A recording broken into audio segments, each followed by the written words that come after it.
Now, in this video, we'll discuss about the difference between conservative force and non-conservative force.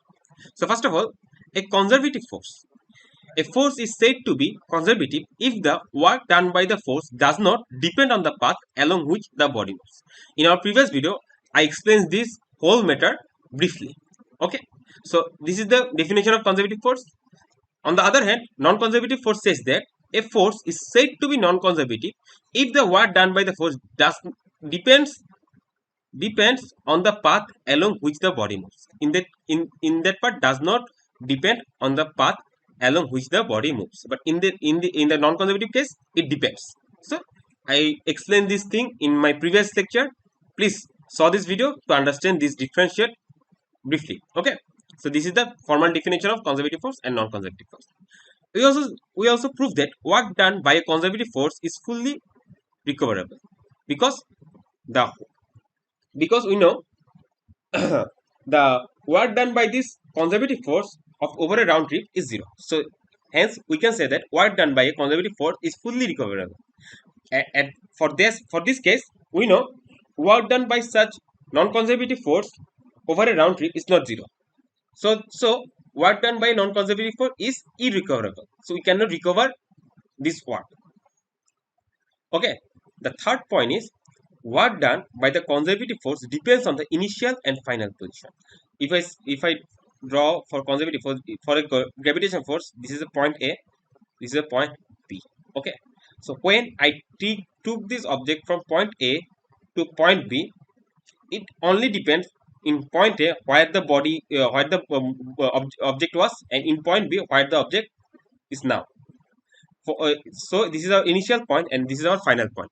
We calculate this conservative force depending on this initial and final point.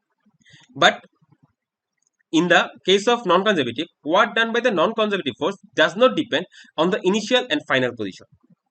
If I for a frictional force, if I take a object from point A to point B, okay, so for this case, I does not depend on if I take this object from point A to point B in which path, and it does not depend the initial and final position, because in this position the for this frictional force, if I take a position C, the frictional force of this position, the value of this force over this C point will not equal to the B point. So I have to integrate the whole path to calculate the total work done by this frictional force over A to A to B point. Okay, so it does not depend on the initial and final position. It depends each and every point of that path. So I hope you understand this point. And the last one is conservative force follows the principle of conservation of mechanical energy. So this conservative force, every conservative force follows the conservation of mechanical energy. But in the non-conservative case, non-conservative force does not follow the principle of conservation of mechanical energy. So if I say that like a gravitational force is a the conservation is shows the characteristic of conservation of mechanical energy. But in frictional case, it will not show the concept or the property of principle of conservation of mechanical energy. This is the main difference between conservative force and non-conservative force. I hope you understand the difference between conservative force and non-conservative force.